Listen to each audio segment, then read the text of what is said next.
A situação realmente é bastante lamentável, do ponto de vista que era possível ter salvo e ter feito algo para salvar a vida dessas crianças, dos adultos, porque essa tragédia que nós estamos vendo, essa tragédia humanitária, já tinha sido avisada, alertada, já tinha todas as autoridades em relação ao governo passado já tinha conhecimento, e não foi por falta de denúncia dos povos indígenas, Yanomami, das próprias organizações, a Rotocaro, o Conselho Indígena de Roraima, pela própria também comissão externa que teve conhecimento e apurou a responsabilidade naquele momento. Inclusive, eu coordenei esta comissão e muitas denúncias que foram encaminhadas através de ações judiciais, a DPF 709, naquela época do Covid, alertou a situação e que necessariamente deveria ter sido feita para conter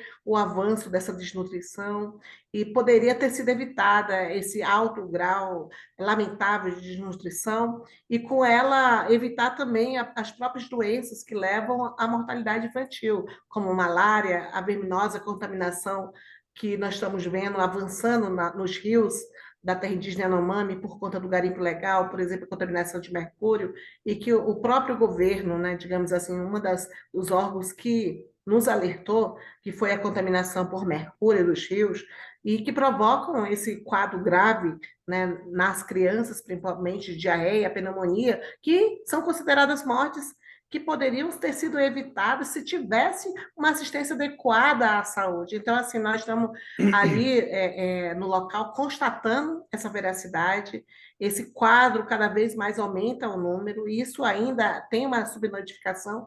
Com certeza, o número de vítimas ainda, se for realmente apurada, levada, toda a informação ainda é maior do que está sendo feita hoje, né?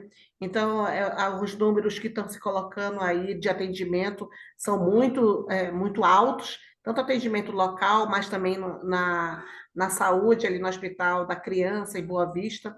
Então, tem crianças em estado bastante grave, né? Que leva Joênia, aos Números que atendimentos são altos. graves necessários. você foi Quais são assim. os números que a senhora tem, deputada? Desculpa lhe cortar. A senhora falou assim, os números que estão chegando são altos. Quais são esses números? A senhora tem alguns números para nos passar? Tem, o número ontem que eu soube através da FUNAI são mais de 100 casos novos aumentando, né? Já tinha o número de casos de mortalidade que o Ministério da Saúde já tinha, digamos assim, alertado, o número de 570 crianças nos últimos 4 anos, e somente o ano passado foram notificados 99, mas o atendimento agora até ontem que eu fui receber, eram mais de 100 atendimentos. O número é bem maior, hoje já tem um número mais atualizado. Mas até Deputada, ontem. Oi. deputada, o que a senhora está traçando para a gente, o quadro que a senhora está pintando, é, de um lado, ações que se omitiram na saúde, na segurança alimentar, na segurança física dos indígenas, na terra indígena Yanomami, e do outro lado, uma ação deliberada do governo federal para fazer com que garimpeiros, madeireiros, grileiros tomassem, né, o controle das terras, né, dificultasse a alimentação, né, dificultasse, ou seja, expulsasse os povos de lá. Tem se discutindo muito, né, até porque você tem, inclusive, ações tramitando no Tribunal Penal Internacional, né, sendo analisadas a respeito de uma denúncia do presidente Jair Bolsonaro por genocídio. A senhora considera que o quadro que a gente já tem agora é uma tentativa de genocídio?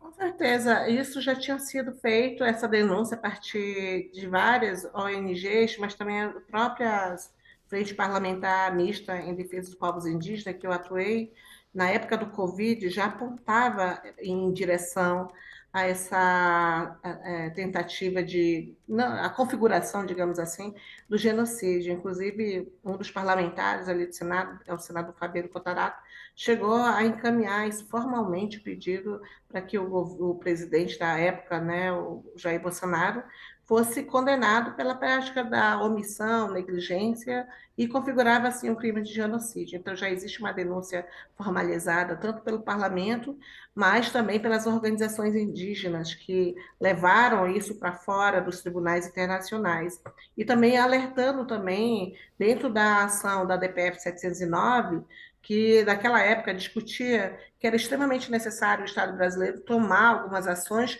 para conter o avanço de invasões dentro da terra indígena, numa época que todos tinham que manter o isolamento social para se tratar, se cuidar. Aconteceu o contrário das terras indígenas, foi no momento que mais se avançou as invasões de garimpos ilegais, e aí contaminando não só os indígenas pela doença, mas levando os conflitos, né? Levando a violência, levando a contaminação e o avanço da degradação ambiental, e assim provocando essa tragédia humanitária, porque o garimpo, se você for fazer uma análise do contexto que está hoje acontecendo essa emergência na saúde, vai entender que é o começo de tudo. Por quê? Porque o garimpo, tanto ele causa uma intranquilidade na vida normal dos povos indígenas, mas também ele, de forma cruel, ele prejudica a contaminação às águas, que é o principal acesso para que a comunidade ela tenha